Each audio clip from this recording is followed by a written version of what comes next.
Welcome back to another episode of Crushing Canaan. I am Seth Varnadore, joined by my brother, Pastor Nate Varnadore.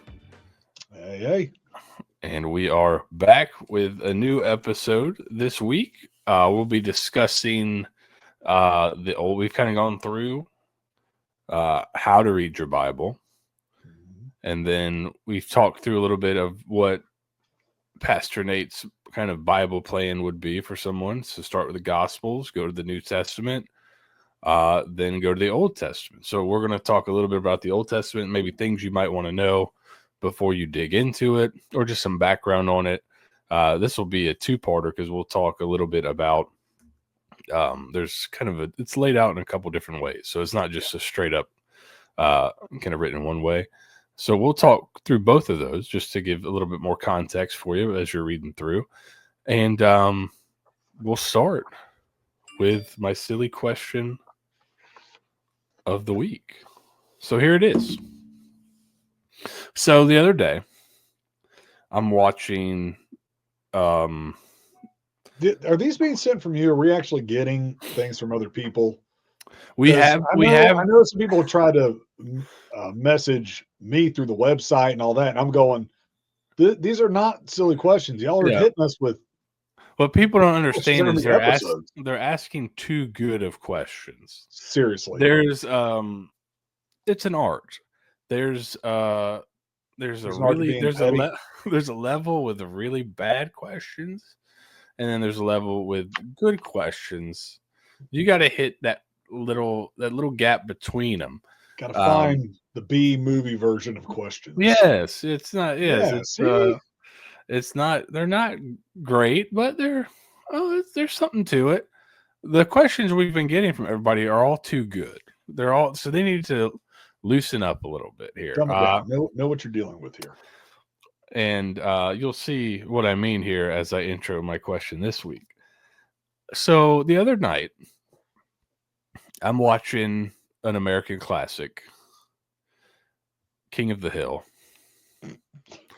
And I was reminded of an episode where young Bobby Hill, who his father would say ain't right, was got in trouble with his father Hank because he was wearing a shirt that said Satan sucks.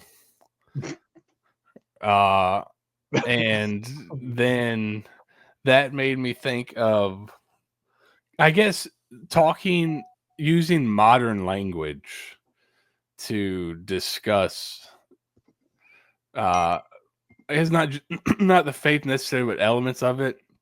It made me think of the shirts, the Jesus is my homeboy shirts.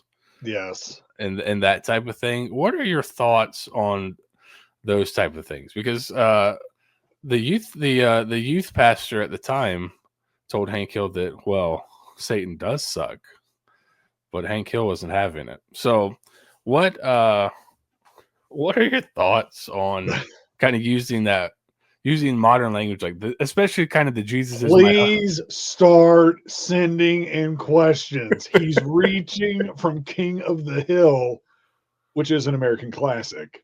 It's coming back this year. Just to let you know. We'll see. Wow. Bobby's a chef. This is what we're dealing with.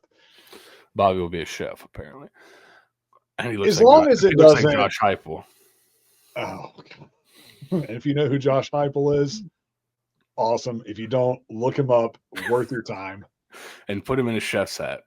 Seriously, it's the Bobby Hill leak. But I remember there was kind of some, I wouldn't say like pearl. It's all about my opinion, it's all about how it's represented. Prime example, there's an infamous shirt out there. This is ridiculous. I don't know why I'm laughing at this. It's a picture of Jesus in the clouds with two thumbs down, and it says, even Jesus hates the Yankees. Like, to me, I go, okay, that's not appropriate. I get the humor in it, and obviously I'm laughing about it a little bit now, but it's not presenting Christ as reverent. Jesus is my homeboy. Look, kids and teenagers, it's a little bit of fun. I don't see any harm, any foul. To me, if it dilutes the image of Christ, then you got a problem. If it's watering down scripture, I don't like it. But I saw one. but it doesn't. My question is it going to strengthen or ruin your witness? Yeah. What about it's Jesus saves and he's playing goalie? You're trying to trap me again. I've seen it in two settings. I've seen it in a setting to where somebody will actually wear something like that to a sporting event, and they're doing it in an antagonistic tone. Yeah. But then you also see the awkward 13 to 16-year-old wearing it to youth group about, what I mean, about with their friends and just, It's like the faith-based version of a Big Dog T-shirt. Kind of, yeah. Yeah, wow, we're bringing up King of the Hill, Big Dog.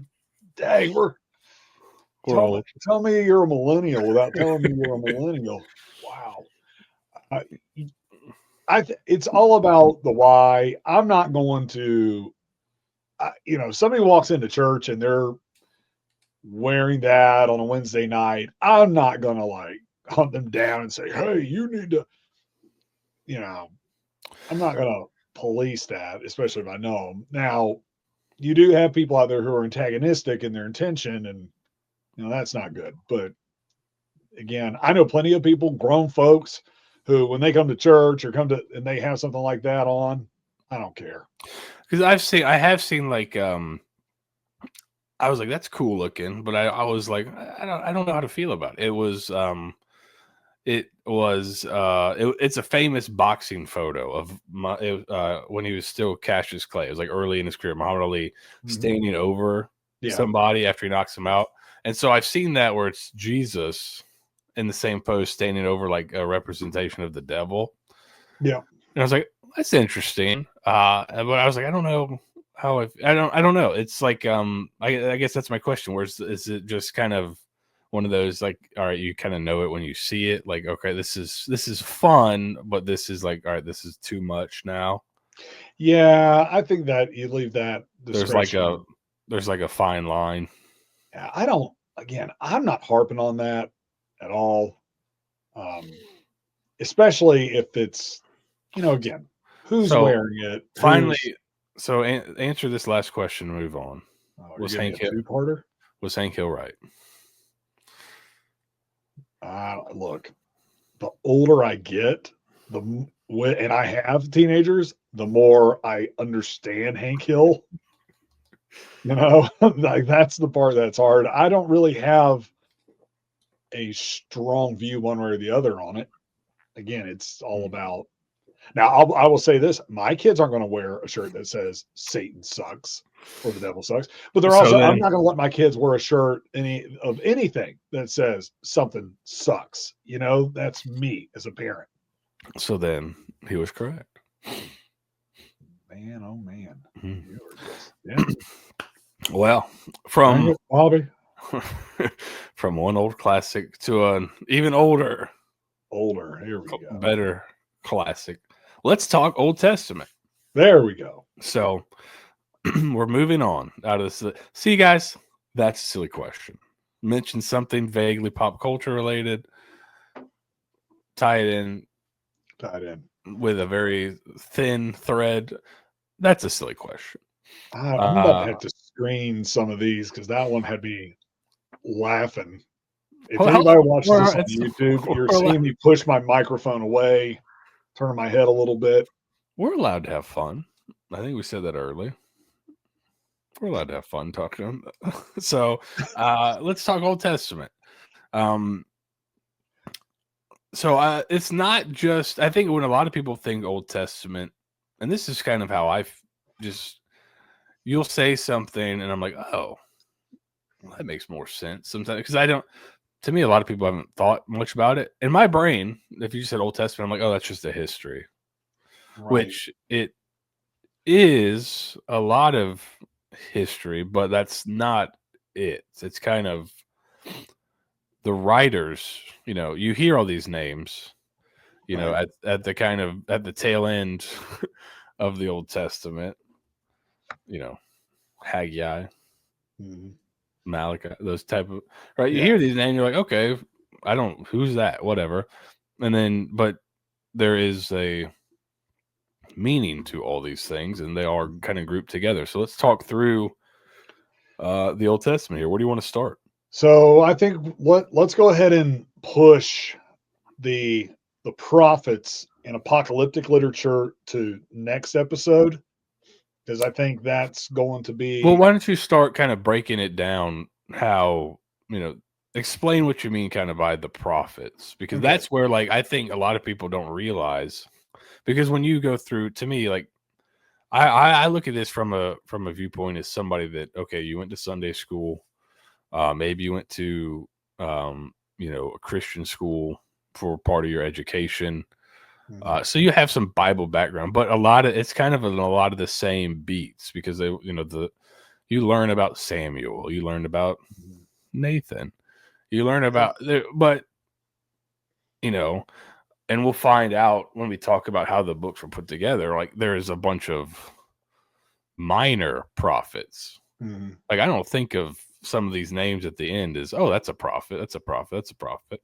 So why don't Yeah. you explain kind of the breakdown of the Old Testament in that So way? That's what I Testament, didn't realize.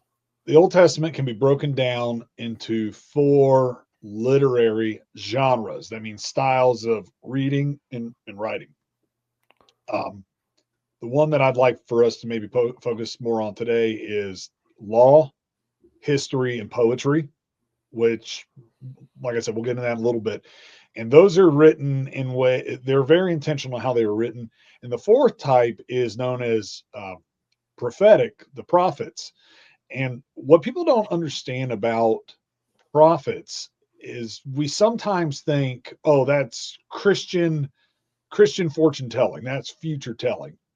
In this instant, yes, but prophets were speakers of God's word. The equivalent that we should be looking at today of a prophet is more so of preachers. As crazy as that sounds, because what do preachers do? They are the expounders, the heralds of God's word, announcers of it, and that's what prophets did for the most part. You would have God would divinely speak to and speak through prophets and reveal things to them to make known.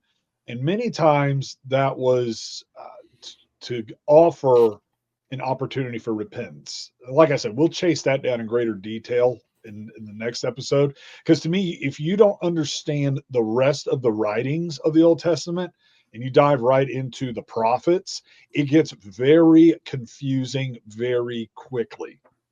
If you just take it all at a surface level, it feels very chaotic at times.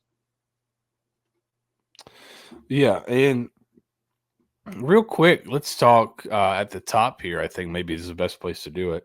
Talk through, um, kind of, we are Baptists, so there are, when you look up the Old We are. Testament. Last time I checked, I'm just a disciple.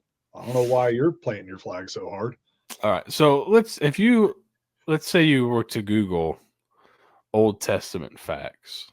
Okay. On the side over there, it'll say Old Testament, blah blah blah. It'll give the little Mhm. spiel, and then it says books, 39 Protestant. Next to Mhm. that, it says 46 Catholic. Right. So let's talk about why there are those 39 books, and kind of uh, the difference. I actually did some research on this, so I can contribute here. Look at you. Good Yeah. for you. Do you want me to see? So those many people know those as the apocryphal books. Okay. Um, apocalyptic means unveiling, which is one of the reasons why the book of Revelation is actually apocalyptos in Greek, which translates to the unveiling, all that stuff. But um, many of those were not included because it either didn't, upon review of, some people try to say, oh, it was the Council of Nicaea. No, these were these are books that were widely accepted in Jewish tradition in the Old Testament.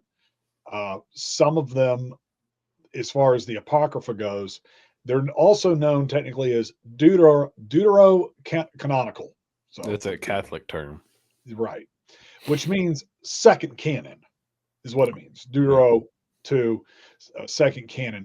And a lot of times people go, well, that was taken out in spite of the Protestant Reformation when Martin Luther questioned the Catholic Church. What actually happened is what we have for the most part in the Old Testament was accepted, but the Catholic Church took older documents and inserted them back in almost in spite of. So if you're Catholic and listening to this, get over it. There was the Council of Trent, I believe, where these got kind of I think it was, I believe. So I listened to a really good talk, and I'm going to put the link in the description today on Old Testament canon from Dr. John Mead. He gave like a 30-minute kind of presentation on like the history of the Old Testament canon and why, we're at 39 and the Catholic Church is at 46. It was really good. And he kind of goes through the history of, hey, look, at this point, everyone's kind of agreed. These are the 39. These are the 39. And then I believe it was the Council of Trent. It kind of ends up being where they end up kind of say, well, somebody stands up and says, I can't remember the name, but somebody stands up and says, like, why are we trying to decide on this if it's something that's been debated for so long? Right. And then they end up saying, well, we think you should add these 7 books. But, they said, okay, yeah, that's a good idea. But we'll just say we think we should add the 7. So then people say, oh, they said we should add the 7. That's definitely what it should be. And it kind of goes from there. And then when there is that split, they take those there because that had not been the long held tradition. Those 7 introduce things like purgatory and other elements that are a little different. So when you get there's some like little differences between Protestantism and Catholicism. Some of it is from that, but which is one of the reasons why following the Protestant Reformation, when Martin Luther challenged the Catholic Church, those were placed back in by the Catholic Church because it reaffirmed many teachings. And if people go and read it, I'm not going to go, oh my gosh, you're well, it's terrible for it. It's like, no, a lot of it is really good history. It's not in the same sense. I think this is it's not in the same sense of some apocryphal books that are like totally out of bounds crazy. Like these are they were seen as, okay, these are really good histories. Absolutely. But they're not part of the canon. So well, like for example, First and Second Maccabees. First and Second Maccabees, for example, is an excellent historical teaching of Jewish history. But it does not present anything to contribute to the big story of Scripture.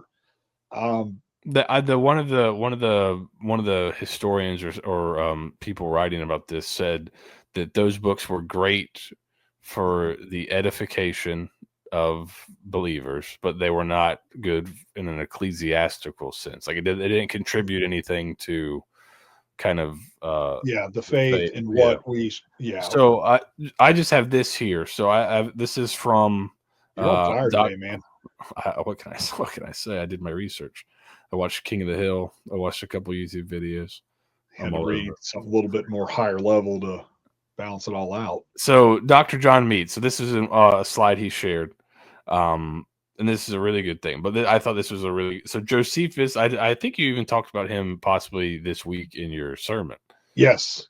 Josephus, really quick to those who don't know, Josephus was a Jewish historian commissioned by the Roman Empire to kind of sift through Jewish history and, what should be acknowledged as Scripture. So he reviewed a bunch of things because some synagogues were teaching certain books or scrolls and others weren't. And he was looking for what had the most common record. And he also documented the life of Jesus while not believing that he was Messiah, which was very interesting because of some of the things he documents. So go ahead.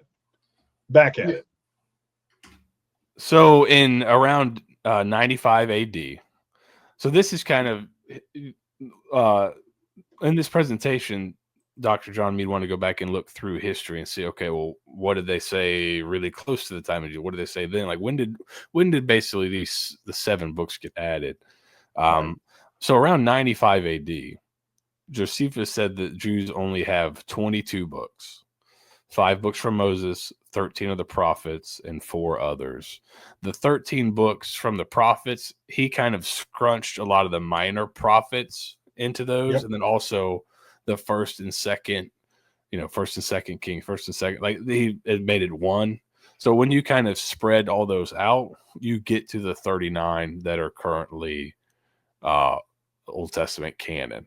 And then he put a time range on it. He basically said from the death of Moses to Artaxerxes, I had to look this up, was a king of Persia. He's in the Bible. So his basically thought was, if somebody says they wrote this before Moses, it's not real. If somebody says it was written after Artaxerxes, it shouldn't be included. That was his thought, and that was kind of the prevailing Jewish thought, right? And the Old Testament really is kind of a Jewish, right? A Jewish, collection. Right. So the early Jewish church, that was the thought. So that's how kind of the canon we have somewhat got established, and it's not just like there was a council and they threw books out, threw books in. This is kind of tradition from even 95 AD. So, right. Well, because a lot of it, there's things going on in the background, so to speak, that unless you dig a little deeper into history, you're not aware. But that's the big thing, is those first 5 books of the Bible really do, which Moses is credited for writing. They are establishing how we got to this point. That's something that people don't realize, is Moses, when from Genesis all the way to his death in Deuteronomy, those first 5 books, which they call the Torah or the Pentateuch, those are key because it points back to that, but it also points forward to Jesus. And that's why a lot of those the apocryphal books don't do that. They just don't. They're good stories, a lot of interesting stories, but they're not considered necessarily divinely inspired. And so you just kind of take that and you have to put that in consideration. That's no different. You mentioned Josephus. Josephus has a lot of really interesting facts from his view of recalling the life of Jesus.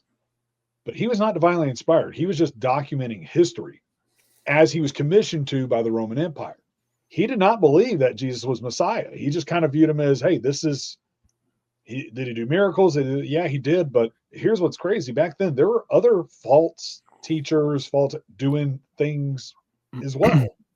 But what's cool is you get almost a third-party corroboration through him of a lot of a corroboration from a non-believer who was a respected historian, right? And it builds. So when people say, "Oh, this Jesus, did he even exist?" It's like, well, here's a historical record of it. But that's one of the things that, like I said, we'll focus on the prophets harder in the next episode. But a lot of what's going on in the other books lays a foundation that establishes, how does God present himself in all these ways? And 2 of the more controversial books, not because they're women per se, but that does play a small role in it. Ruth and Esther, for example. Ruth is a big deal, and a lot of people didn't want that initially when they were going through. It was the early church fathers, some of them debated it should be in there because there's no dialogue between her and God. God is acknowledged, but it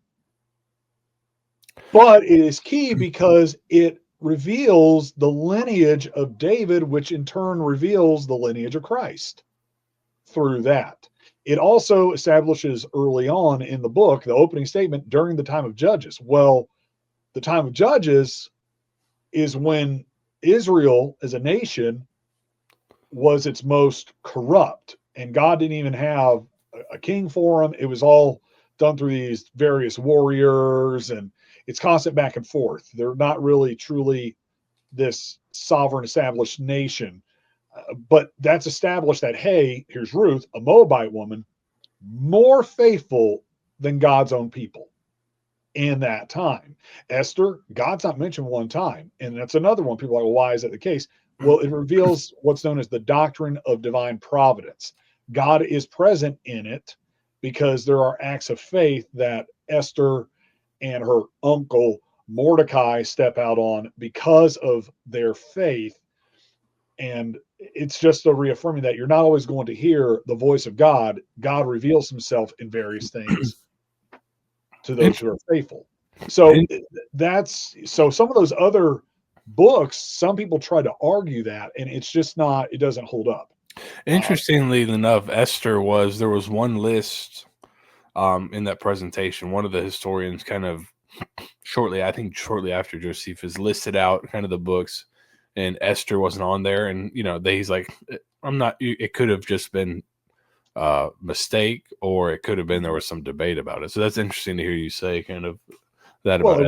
It was debated heavily at one point in time because God's not mentioned in it. And it's like, well, how's this a holy book? God's not mentioned. But overwhelmingly, it was key because it also established the Feast of Purim, which is acknowledged and celebrated by Christ himself.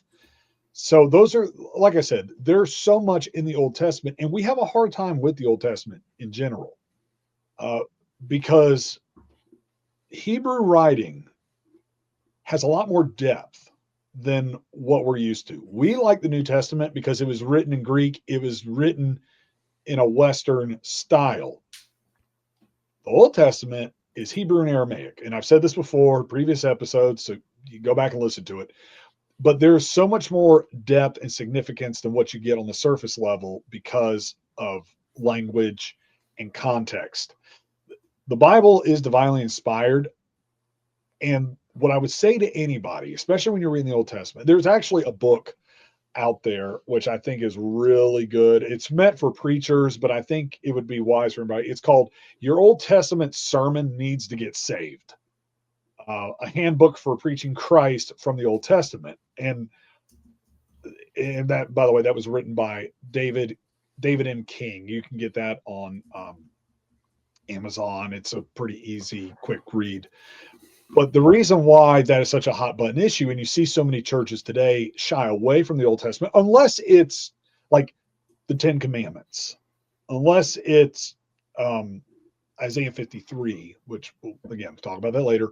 There are some things we always point to, but we teach it like stories. And I would say to most people, if you really think about what the issue in so many churches is today, is we have diluted how God reveals himself, not just in God, the character in a story. I'm talking about how God reveals his attributes and his sovereignty in all these books of the Bible. And the Old Testament is very quick in many churches because, you'll hear the term, we're a New Testament church. We're a New Testament church. Well, we're called to be a whole Bible kind of church. And if you dismiss the Old Testament, you're missing out on how God has revealed himself. And you and I have talked about this before. How many people have been very guilty of saying, well, the God of the Old Testament is different than the God of the New Testament? And I think that's a common. It is. It's a common misconception because we don't take the Old Testament as serious as we do the New Testament, because we just go, well, this is all history until Jesus shows up, and then we can get more serious. It's like, no, Christ is very much in the Old Testament. Yeah, that was one of my kind of, when we were first throwing out, what could we talk about? What are some ideas? One of my questions was, I think there are some people that are like, why even read the Old Testament? It doesn't, so what is that movement is being pushed away more and more and more as we, think about this. Jesus quoted the Old Testament. a lot. He quoted the Old Testament a lot. He quoted from Deuteronomy, Isaiah, and the Psalms. Hello. I think it's a pretty big deal if Jesus quotes it. When he was dying on the cross, he's quoting, he's quoting Psalm 22. My God, why have you forsaken me? People are like, oh, see, God. No, he is quoting a victorious psalm in Psalm 22. People don't know that. Because why? Well, the Old Testament is not as important as the New Testament. It is, if you wanted to dive deeper into it. And so, you have like the law, which is Genesis to Deuteronomy, which establishes how did we get here? What was happening at creation? Who was God before he spoke things into existence? What was built up? What is a covenant? Why did he establish that? Why was God so frustrated that he would flood the earth? There's so many moving pieces. And Genesis covers just an extraordinarily large amount of time, right? Like it's just chock full. Absolutely. And a lot of people go, well, wait, why did Moses do that? How could he chart that if he was not present at creation? Well, here's something that people don't think about. Because I've heard that argument before. Well, if Moses is credited for it, how can he say he didn't witness creation? He didn't. Well, how many days was Moses on Mount Sinai when he was receiving the law? Yeah, I was going to say, he had some pretty direct communication. 40. He was up there 40 days. 40 days. So this is what gets me fired up. He was just up there. He was up there chiseling. 40 days to write down 10 commandments. He was up there chiseling for 40 days. My man was working. Yeah. It took him 40. Like, what was God revealing to him? Yeah. Like Moses goes from, if you read Exodus about just his life and his story, and again, there's so much. Exodus itself, we could do numerous episodes on. But I just learned, I would love to talk about that because if people start asking questions. Well, that's more, I think that'd be more of its own episode. The fact that I didn't realize this, but that I heard somebody talking about it recently. The plagues are all like direct shots at the Egyptian gods. Absolutely. I was like, that is interesting. I never realized, like Ra, the sun god. Well, guess what? The sun gets blotted out. Like, absolutely. Wow. Yeah. It's really, when you get into the weeds of it and understand that, you're like, oh man, this is great. Yeah. But no, like Moses goes to Mount Sinai and he is given this revelation of these things and he is writing it down and God is revealing that to them. Think about how powerful that would be. I mean, it says his face shone like it was radiant because he was right there with the glory of God. There's so much going on there that we wither it down to a couple key events. If you ask people about Moses, they'll talk about the parting of the Red Sea. They'll bring up the plagues. Then they'll go to the parting of the Red Sea, the golden calf, right? The 10 Commandments itself, and then the screw up in the wilderness where God says, no, you can't go. And then they move on to Joshua. There's so much more going on in that lays a great foundation for Christ. And then once you go from those writings, you then transition into, okay, well, in Joshua, the nation of Israel gets to the promised land, and guess what they do? They still screw up, and there's this influence, and God punishes, and punishment is probably too harsh of a word. He disciplines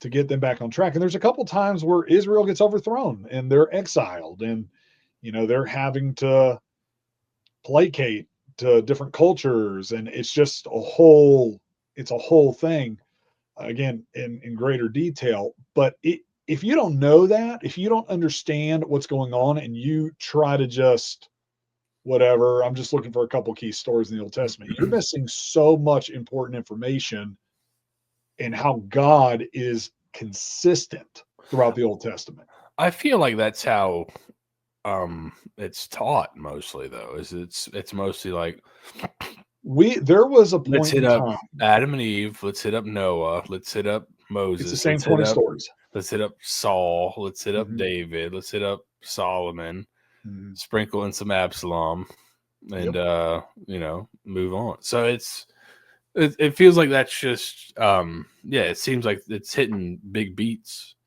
but Yeah. there's a lot, and that's like I said, I kind of view it from, all right, what do I remember learning about in Sunday school or in And uh, Job. Job is another one that we get drive-by stories on. yeah. When Job, here's what's crazy about Job.